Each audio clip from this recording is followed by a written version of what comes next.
Good evening to one and all. Dr. Suchanda Mukherjee, we are very excited. We are going to listen to. We know that so many of the studies for the podium presentation were about the neurodevelopmental follow-ups. So let's see what you're going to tell us about the tools and how you're going to equip us to look at the development in the newborn period. Thank you very much, madam, and good evening to all of you, my dear students and my colleagues. So there is a very interesting topic, unfolding the essential developmental assessment tool for the neonatologist. Because previously used to know this developmental assessment is a job of pediatric developmental pediatrician. So there is a shift in this neonatologist because because of things. Number one, the very complicated sick preterm infants are surviving, and number increased number of neonatologists. They, uh, for the newborn, these courses, neonatal courses, when the neonatologists are them doing the follow-up, because when the neonatologists are referring cases to the developmental pediatrician, is already delayed, and there is some loss of information because we used to screen the discharge certificate, because most of the time mothers are not well versed about the developmental trajectory or the NICU course, what is the risk factor, why the baby is having atypical behavior or why the baby is having atypical tone pattern. So now it is the neonatologist duty to do the follow-up. Now there is again challenges. So what will be the user-friendly tool to assess a newborn? And number two, how long you will do the follow-up? Because it is a very difficult task of the neonatologist to do the follow-up and to gather information from the typical pattern of event or some times to do the prediction. Because prediction is the challenging in neonatal and early infancy. Slide is not moving.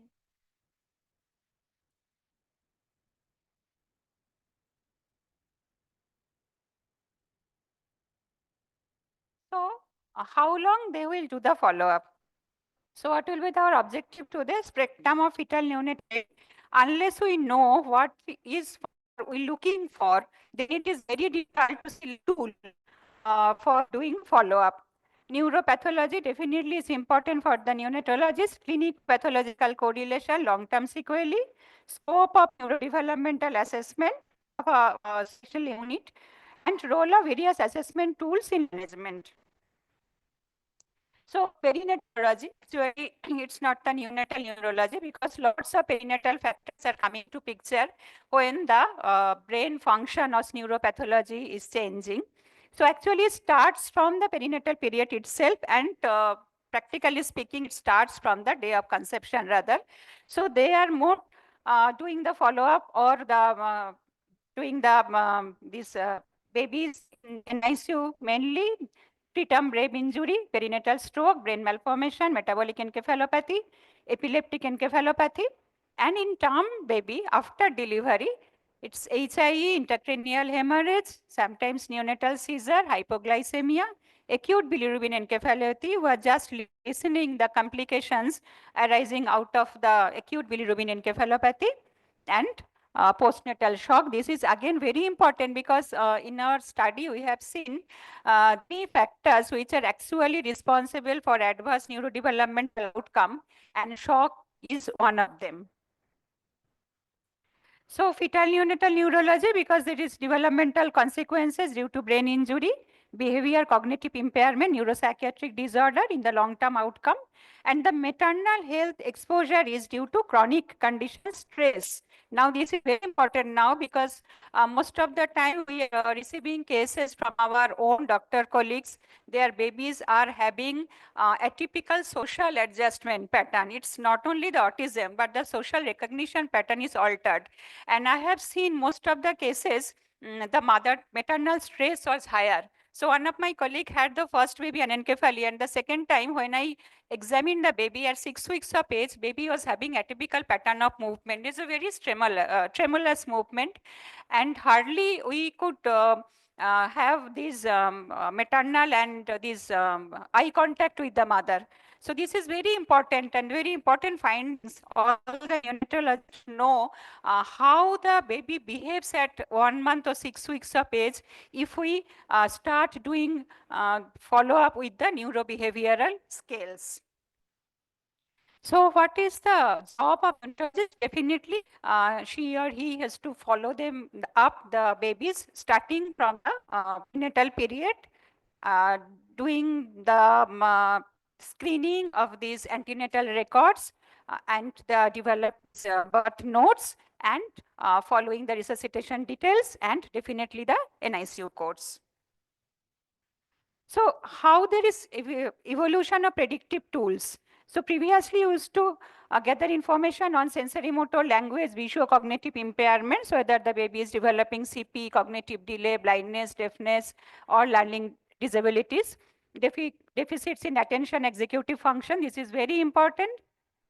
Poor academic assessment, achievement in schools, and now the shift in the areas. Now developmental coordination disorder, this is very important because in premature babies,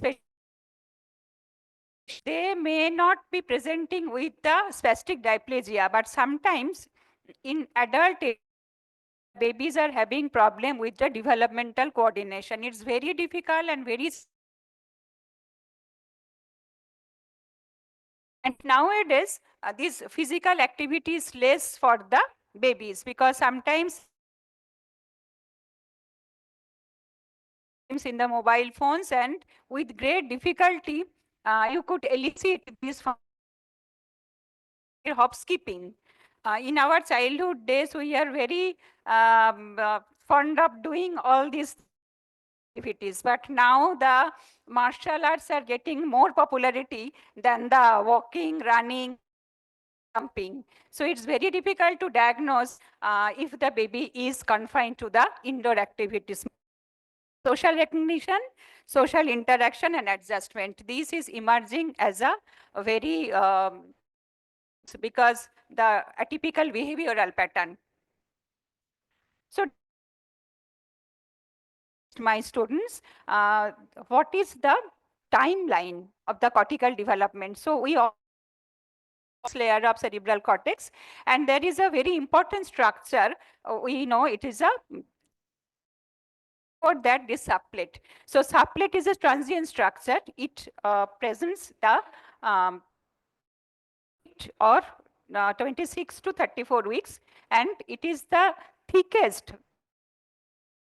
to 34 weeks of life, and it is a transient zone because cortical fibers after migration, it is a resting place. The subplate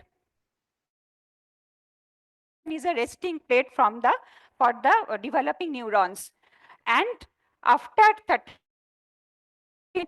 is reduced, and so there is a migration of the developing neurons to the cortex or to the deep nuclei like thalamus and the caudate nucleus. So this transient structure in the babies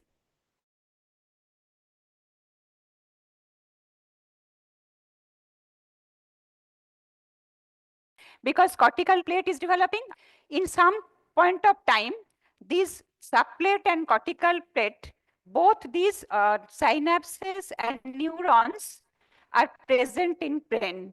So before this apoptosis is programmed cell death, because most of the cells which were developed in the subventricular zone are actually gets apopts in the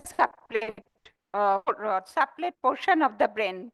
So these subplate and cortical plate, this permanent and transient structure, both are important if the baby is having some kind of insult in brain. So two time points are very important, one at 3 months for doing neurodevelopment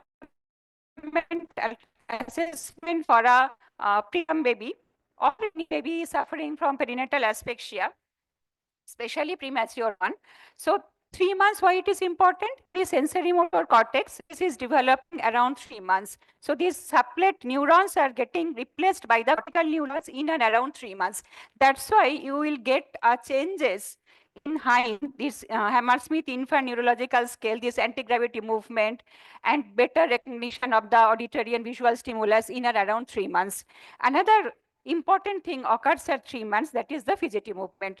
So why there is a change in the pattern of movement, pattern of behavior? Because at 3 months, this migration of this transient to the permanent synapses occurring in the sensory motor cortex. And it is very interesting thing, because we can diagnose this pattern of tone, altered pattern of tone, that will give rise to the cerebral palsy, spastic diplegia later in that period.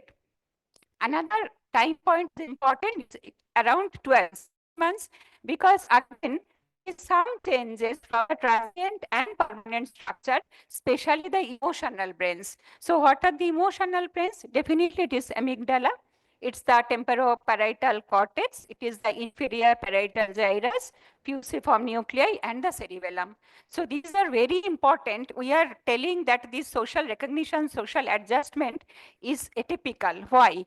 Because of this transient permanent thing in and around 12 months. And for that reason, the autism and this autism spectral disorder is very difficult to diagnose before 1 year of age. It takes at least 18 months to 2 years to diagnose whether the baby is having some kind of atypical social recognition or the baby is actually having autism. So this is again this synaptogenesis and the interaction with homocortical and other cortical system in the sublet injury. So what is neonatal neurology? It's not like our pediatric neurology, and definitely not like our adult neurology. So what is the indication why the neonatologist will do follow-up? Because to identify the high-risk infant with CNS and neurobehavioral disturbances in need to treatment and intervention. So why you will do follow-up? Because to formulate the intervention, starting from ICU itself. And secondly, evaluate the developmental progress in response to NICU intervention and family-centered therapy. This is again very important. And thirdly, but it prognosticate the long-term neurodevelopment outcome. This is the most difficult part. Nothing is 100%, because it's very difficult to diagnose or any prediction, to do the prediction right at the NICU discharge point, because the atypicality of the presentation. In some say the baby is having bronchocephalic cyst. Either it is a perinatal stroke or it is a grade 4 IVH, hemorrhagic parenchymal infarct. So the age 1 year or 18 months, you will get some focal lesion. The baby is having evolving hemiparesis. But in very early age, say less than 3 months, at 1 month or 2 months, it gets a, but not always. So pattern of neurological signs are totally different with older child and the premature baby, the baby is less than 3 months old. So this is a challenge. Secondly, there is some transient thing.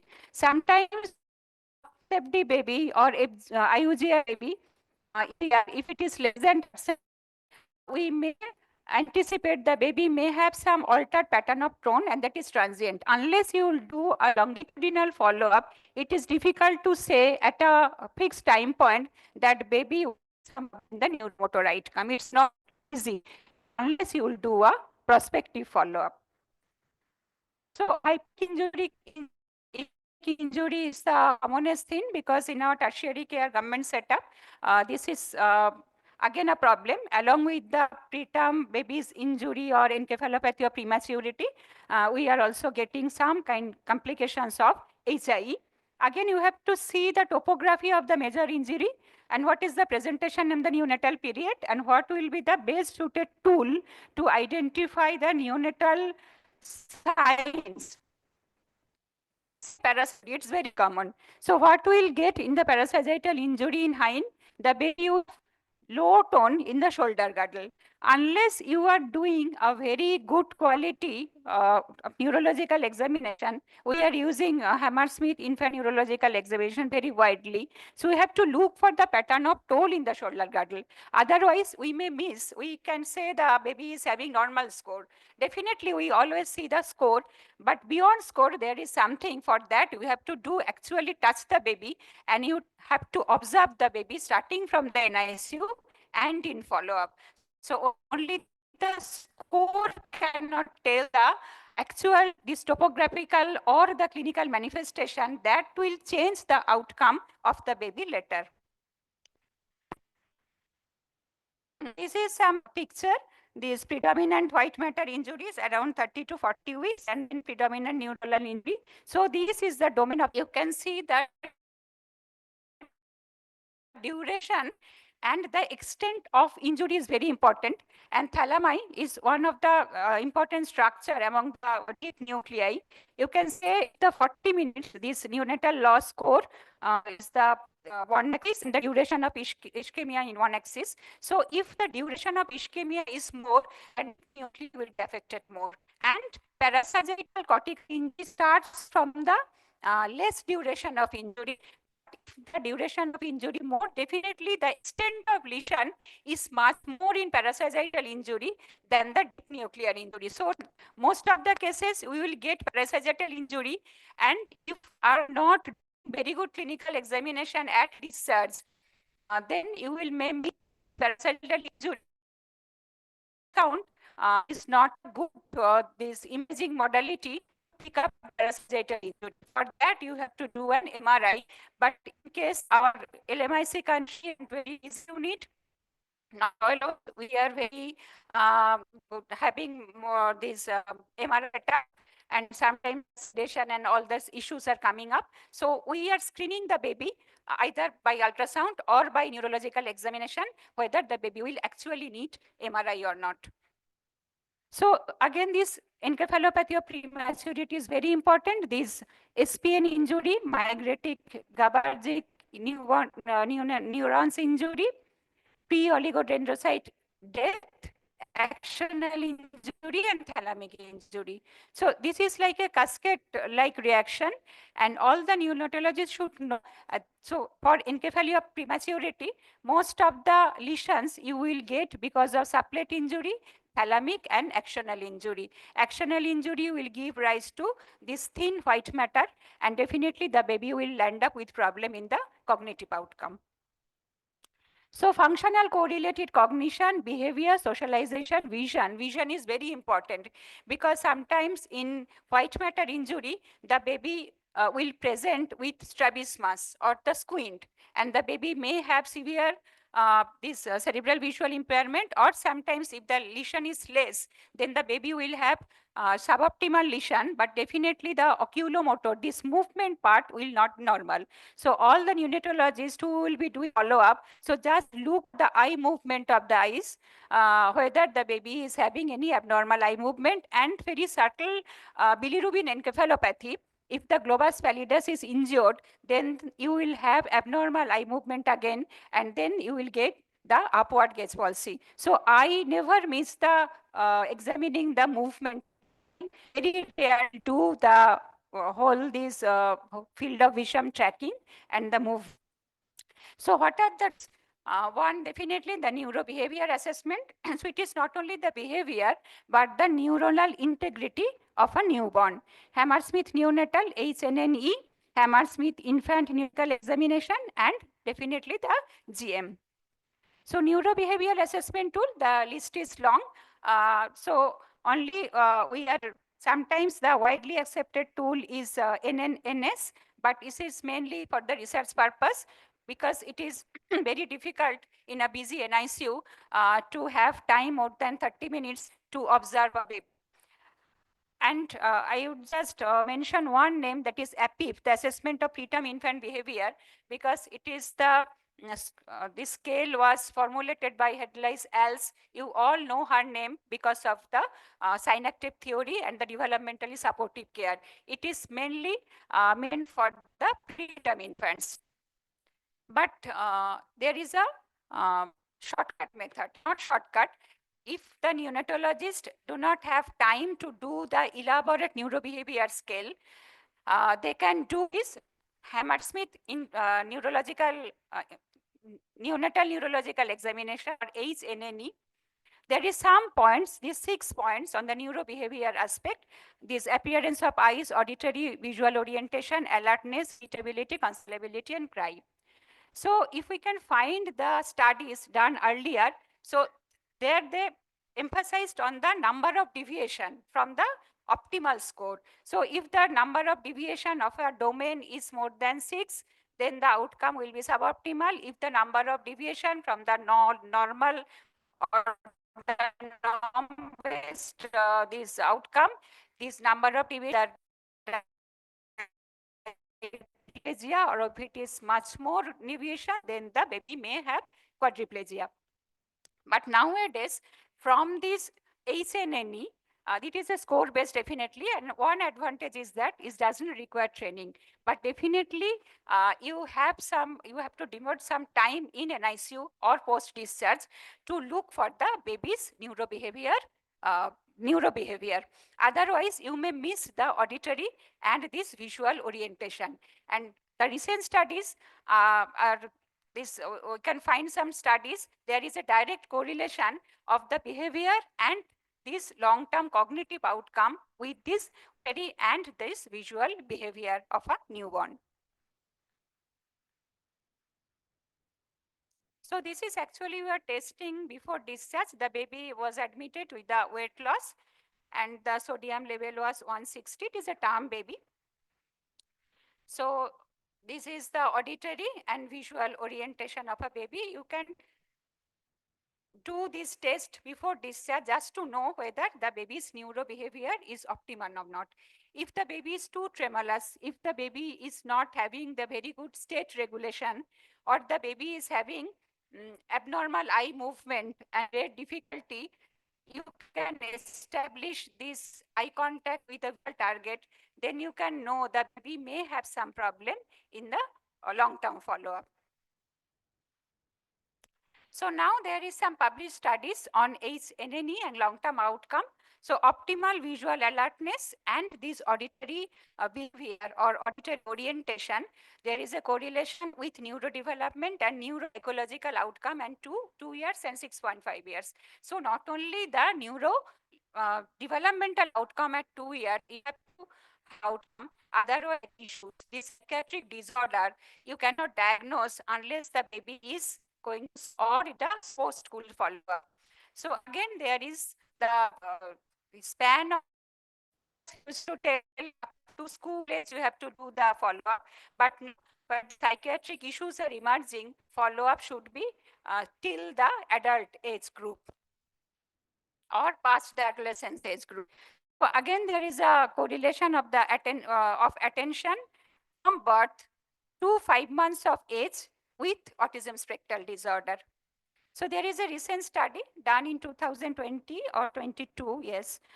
So there is again, they're testing with the auditory and visual response in NICU itself or just the crossed this neonatal age group. And there is a correlation with this autism and social behavior with this attention. So neurobehavior is gaining importance for all the neonatologists, and you have to practice in NICU how to do this test with this orientation of a baby before discharge. So this you all know, I am not going into details what is the optimal score and how to do it, but before doing the test, you have to go through the manual very well, because though it is not required that this training is not required, but still before doing the test, you have to follow the manual very strictly. So predictive validity of HNNE, there is a neuro exam at term equivalent age. There is a correlation with future cognitive outcome. And there is early clinical and MRI biomarker of cognitive and motor outcome in very preterm born infants with cognitive outcome and neuropsychological outcome. There you can see the Bailey scale was done, the cognitive and motor scale, and they have did the correlation with 22 weeks PMA, HNNE reflexes subscale, and MRI with lesion in deep gray matter at term equivalent age, and 3 months this PAT movement. And if 3 time points are combined, then the best predictor was 3 months GM and term equivalent age MRI of deep gray matter score with this belly motor. And if the belly cognitive is, we are taking the cognitive score, then the best predictor at 3 time points were 3 months GM and TEA SNNE total score. So this Hein is gaining importance for long-term outcome as well. So general movement analysis, there is assessment general movement. You all know it is a best predictor of CP. Definitely the crammed synchronized movement and the absent fidgety at 3 months. So it is not only the one score, but if you are doing the prospective follow-up at newborn period and at 3 months, it is actually from 13 to 20 weeks, then you can know better and your predictive power will be much more for is neuromotor abnormal or atypical neuromotor development, especially CP. So this is the how this development was the Dr. Prechtel when he actually observed these different types of movement in utero by the ultrasound. So from 1998, this study was done, this developmental neurology. So how this general movement evolved, it is a very complicated and persistent and consistent movement of a fetus, and that pattern continues postnatally. So it is not only the neonatal or physical movement, actually is a continuum of movement. So one thing I want to tell all the students, do observe the baby. If you diagnose this some atypical movement of the eyes, some atypical behavior, then you can send the baby for a formal developmental assessment or a formal neurological assessment. That is, you can miss thing. So this is the fidgety movement or absent. So left hand side, it is still this photograph. So you can see the variability of movement. The legs are flexed in the left hand side, but in the right hand side, this photograph, the baby is looking stiff. The legs are not fully flexed, and there is a less variability of movement. So this rotational variability of movement is very important. Otherwise, this small fidgety movement is a very important marker of future not only motor or cognitive behavioral outcome. But you have to know whether the baby is having normal movement or not. For that, you have to observe the baby. And for analysis, unlike our HNNE or Hein, you should have a so at 3 months post-term, absent fidgety movement have high sensitivity specificity for cerebral palsy. And there is a correlation with mild, moderate, severe delay and correlation with motor cognition and language domain. So it is not only motor for outcome, this prediction for language as well. So again, these are some studies were done at from 2013 and 2014. So on 2 years, 4 years, and long-term follow-up till 7 to 11 years. And these abnormal GM beyond the term age and monotonous and jerky movement, as well as the postural abnormality at 3 to 5 months might indicate a high risk for subsequent cognitive dysfunction. So if you can screen with a general movement, then you can send the baby for a formal assessment. So again, there is a correlation with ASD. I'm not going into the details of the study. So it was not a very recent study. It was done in 2013. And they had used that PDT-NOS, it is a screener, to diagnose ASD. Because nowadays these studies are much more relevant because the social adjustment problem is much more than what we used to get at 2013. So Hein, you all know it is a very simple tool and widely available in the internet. Videos are free and you can download this manual, and it is a score based definitely. But before doing the scale, you have to go through the manual. Otherwise, very small things you may miss. Is atypical signs like the curling of the toes, typical movement of the eyes, atypical is very important hind. If it is more than symmetrical, this arm protection,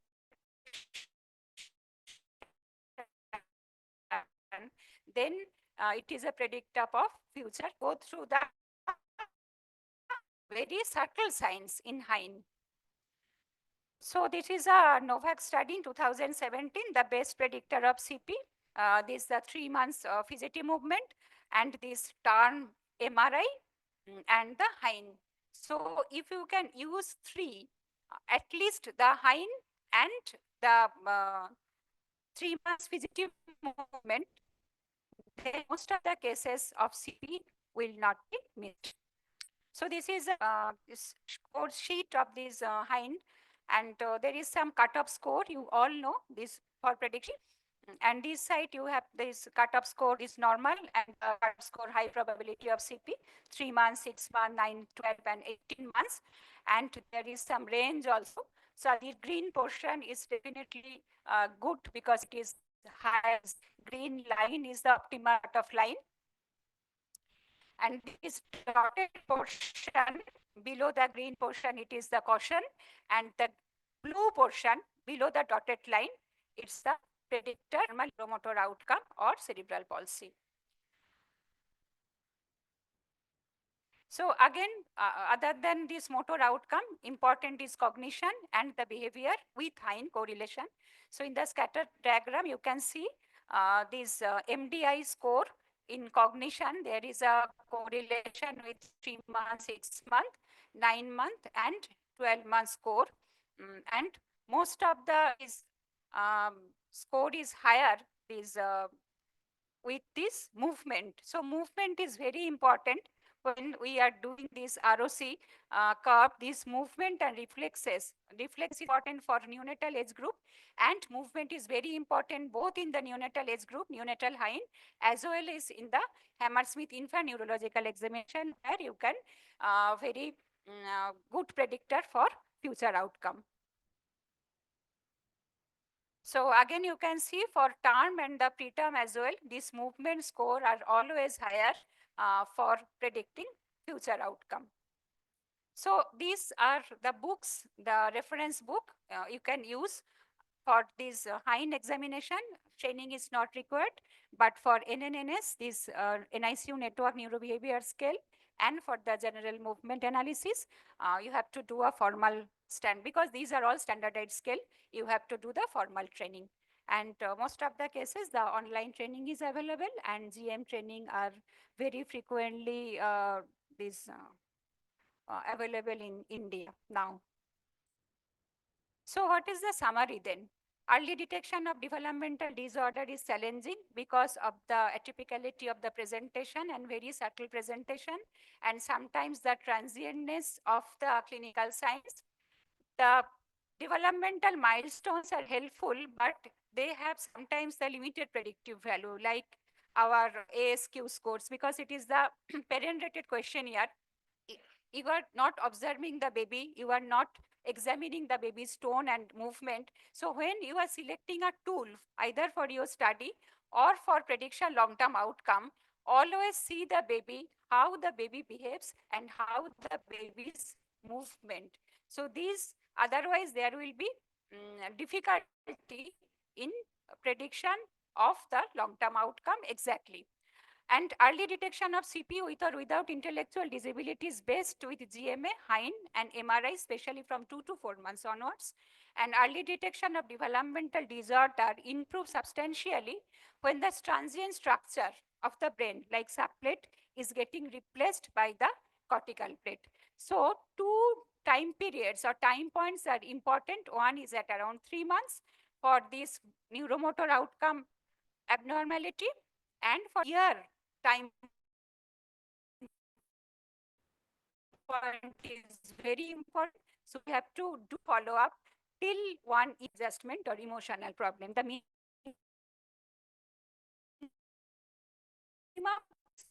year to outcome till school.